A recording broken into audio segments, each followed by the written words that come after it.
Assalamualaikum warahmatullahi wabarakatuh. Nama saya Fitria Zuratul Umah, mahasiswi magang 2 dari IAIN Jember. Bagaimana kabarnya hari ini? Semoga tetap sehat dan selalu dalam lindungan Allah Subhanahu wa Ta'ala. Pada pertemuan kali ini, kita akan belajar tentang sistem sirkulasi pada manusia. Tetap semangat ya, karena biologi adalah pelajaran yang menyenangkan. Berikut adalah tujuan pembelajaran, kompetensi dasar, dan kompetensi inti dari pembelajaran hari ini. Nah, sistem sirkulasi pada manusia dibagi menjadi dua, yaitu sistem peredaran darah dan sistem peredaran getah bening. Nah, hari ini kita akan membahas terkait materi sistem peredaran darah pada manusia, yang mana kita hari ini akan mempelajari tentang darah, alat-alat peredaran darah, dan mekanisme peredaran darah pada manusia. Sebelumnya, pernahkah kalian berpikir bagaimana sih zat makanan yang sudah dicerna dalam proses metabolisme dapat diedarkan ke seluruh tubuh manusia? Bagaimana ya caranya? Nah, beredarnya zat makanan ke seluruh tubuh merupakan salah satu fungsi dari adanya sistem sirkulasi pada manusia. Bisa dibayangkan ya, kalau sistem sirkulasi kita rusak atau terserang penyakit, bagaimana kondisinya?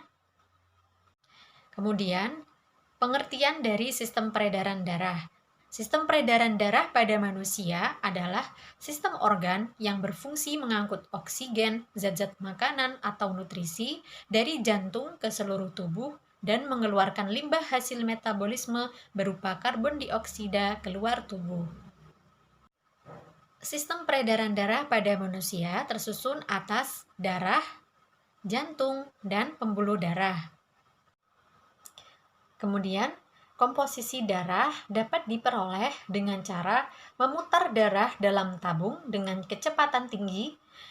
Nah, proses tersebut merupakan proses sentrifugasi. Darah akan terpisah menjadi dua bagian, yakni bagian atas adalah plasma darah sebesar 50%, sedangkan bagian bawah terdapat sel darah sebesar 45%. Plasma darah terdiri atas protein plasma dan serum. Terdapat bagian utama dari protein plasma, yakni albumin, globulin, dan fibrinogen. Sedangkan serum terdiri atas air, garam, dan gas. Sedangkan sel darah itu meliputi eritrosit, sel darah merah, leukosit, sel darah putih, dan trombosit, keping darah. Plasma darah. Plasma darah mengisi sekitar 55% dari total volume darah. Plasma darah terdiri dari 90% air. Plasma darah berfungsi untuk mengatur tekanan osmotik darah, membawa sari makanan, sisa metabolisme, hasil ekskresi, dan gas. Selanjutnya yakni eritrosit atau sel darah merah. Sel darah merah memiliki bentuk pipih atau bikonkav, kemudian tidak berinti, mengandung hemoglobin yang berfungsi untuk mengikat oksigen dan karbon dioksida, dan juga mencapai sepertiga dari semua sel dalam tubuh. Kemudian leukosit atau sel darah putih. Nah, sel darah putih ini bentuknya variasi, kemudian berinti dan volumenya kurang dari 1% dari total volume darah. Kemudian, sel darah putih ini berperan dalam sistem imunitas tubuh. Leukosit.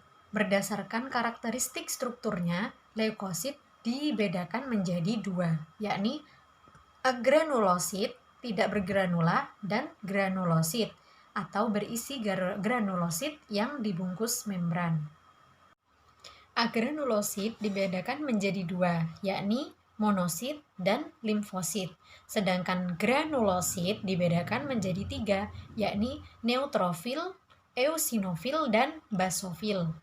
Selanjutnya yakni trombosit atau keping darah. Trombosit memiliki bentuk yang tidak beraturan dan juga berperan dalam proses pembekuan darah. Kemudian yakni jantung. Jantung merupakan pompa penggerak cairan tubuh. berfungsi untuk memompa darah yang dialirkan ke seluruh tubuh. Nah, jantung terletak di dalam rongga dada di atas diafragma dan terapit kedua paru-paru. Jantung memiliki 4 ruangan, yakni yang pertama yakni atrium kanan atau biasa disebut dengan serambi kanan, atrium kiri atau serambi kiri, kemudian bilik kanan atau biasa disebut dengan ventrikel kanan, dan juga bilik kiri atau ventrikel kiri. Nah, jantung ini terdiri dari 3 lapis. Lapisan yang pertama yakni lapisan epikardium, yang mana merupakan lapisan pembungkus jantung atau selaput pembungkus jantung. Kemudian yang kedua yakni miokardium, merupakan lapisan tengah yang berupa otot jantung. Kemudian yang ketiga yakni epikardium, yang merupakan lapisan dalam yang membatasi ruang jantung. Nah, bisa dilihat ya, bisa dibedakan di gambarnya. Nah, yang terluar adalah epikardium. Kemudian yang tebal, yang tengah itu adalah miokardium. Dan kemudian yang paling dalam dan menjadi pembatas ruang jantung itu merupakan endokardium. Jantung memiliki katup, yang mana terdapat 3 katup dalam jantung. Yang pertama yakni katup tricuspidalis, berfungsi untuk mencegah darah dalam ventrikel kanan agar tidak kembali ke atrium kanan. Kemudian yang kedua yakni katup semilunaris, berfungsi untuk mencegah darah dalam aorta dan arteri pulmonalis tidak kembali ke ventrikel. Kemudian yang ketiga yakni katup bicuspidalis, yang mana berfungsi untuk mencegah darah dalam ventrikel kiri agar tidak kembali ke atrium kiri. Kemudian yakni pembuluh darah. Nah, pembuluh darah pada tubuh manusia ini ada 3 jenis. Yang pertama yakni pembuluh nadi atau arteri, yang kedua pembuluh balik atau vena, dan yang ketiga pembuluh kapiler. Pembuluh nadi atau arteri itu merupakan pembuluh yang mengangkut darah dari jantung ke seluruh tubuh. Kemudian pembuluh balik atau pembuluh vena, yang merupakan pembuluh yang mengangkut darah dari seluruh tubuh kembali ke jantung. Kemudian pembuluh kapiler. Pembuluh kapiler merupakan tempat terjadinya pertukaran antara oksigen dan karbon dioksida. Pembuluh nadi atau arteri. Nah, pembuluh nadi atau arteri ini ada 2 macam, yakni aorta dan arteri pulmonalis. Aorta merupakan pembuluh darah yang keluar dari bilik kiri dan mengangkut darah yang mengandung oksigen. Dan yang kedua yakni arteri pulmonalis, merupakan pembuluh yang keluar dari bilik kanan menuju paru-paru dan mengangkut darah yang mengandung karbon dioksida. Ciri-ciri dari pembuluh nadi adalah letaknya tersembunyi dari permukaan tubuh, kemudian dindingnya tebal dan elastis, dan memiliki 1 katup dekat jantung. Kemudian yakni pembuluh balik atau pembuluh vena. Pembuluh vena dibedakan menjadi 4. Yang pertama yakni vena cava superior, yang kedua vena cava inferior, yang ketiga vena pulmonalis, dan yang keempat vena porta hepatica. Nah, yang pertama yakni vena cava superior. Ini merupakan pembuluh darah yang membawa darah yang mengandung karbon dioksida dari tubuh bagian atas menuju ke serambi kanan. Kemudian yang kedua yakni vena cava inferior. Ini merupakan pembuluh darah yang membawa darah yang mengandung karbon dioksida dari tubuh bagian bawah ke serambi kanan. Yang kemudian yang ketiga vena pulmonalis. Nah, ini membawa darah yang mengandung oksigen dari paru-paru menuju ke serambi kiri. Kemudian yang keempat yakni vena porta hepatica, membawa darah dari saluran pencernaan menuju ke hati. Nah, ciri-ciri dari pembuluh vena ini adalah letaknya dekat dengan permukaan tubuh, dindingnya tipis dan tidak elastis, kemudian banyak katup di sepanjang pembuluh. Selanjutnya yakni pembuluh kapiler. Pembuluh kapiler merupakan pembuluh kecil berdinding tipis yang menjadi zona difusi atau tempat bertukarnya oksigen dan karbon dioksida. Nah, jadi sekarang sudah bisa membedakan ya antara pembuluh vena dan pembuluh arteri itu bagaimana perbedaannya. Nah, terlihat dari gambar, silahkan diamati dan kemudian dicatat apa saja perbedaannya dari gambar tersebut. Kemudian yakni proses peredaran darah. Sistem peredaran darah pada manusia itu merupakan sistem peredaran darah tertutup dan juga sistem peredaran darah ganda. Dikatakan sistem peredaran darah tertutup karena mengalir melalui pembuluh darah.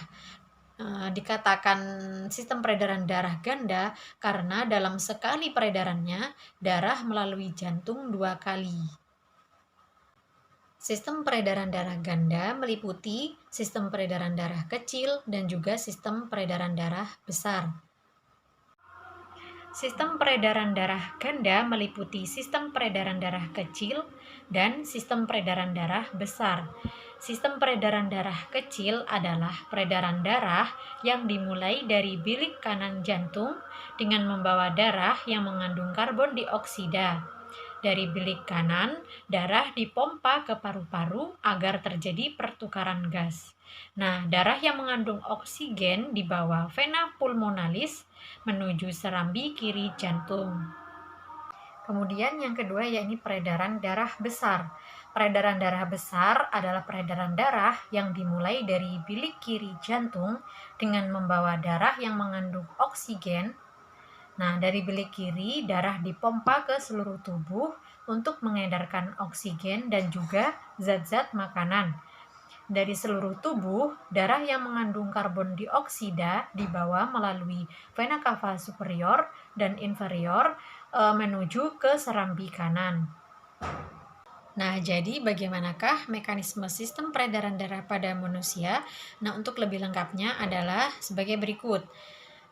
Di bilik kanan, darah yang mengandung karbon dioksida dipompa keluar jantung melalui arteri pulmonalis menuju ke paru-paru. Nah, di paru-paru, karbon dioksida akan ditukar dengan oksigen. Kemudian, darah yang mengandung oksigen dipompa kembali ke jantung menuju ke serambi kiri. Kemudian, darah yang mengandung oksigen dipompa ke bilik kiri, yang kemudian oleh bilik kiri dipompa keluar jantung melalui aorta atau pembuluh nadi yang besar untuk mengedarkan oksigen dan juga zat-zat makanan. Nah, kemudian di pembuluh kapiler, oksigen akan ditukar dengan karbon dioksida. Karbon dioksida akan dipompa kembali ke jantung melalui pembuluh vena cava superior dan pembuluh vena cava inferior, yang kemudian akan kembali ke jantung pada serambi kanan.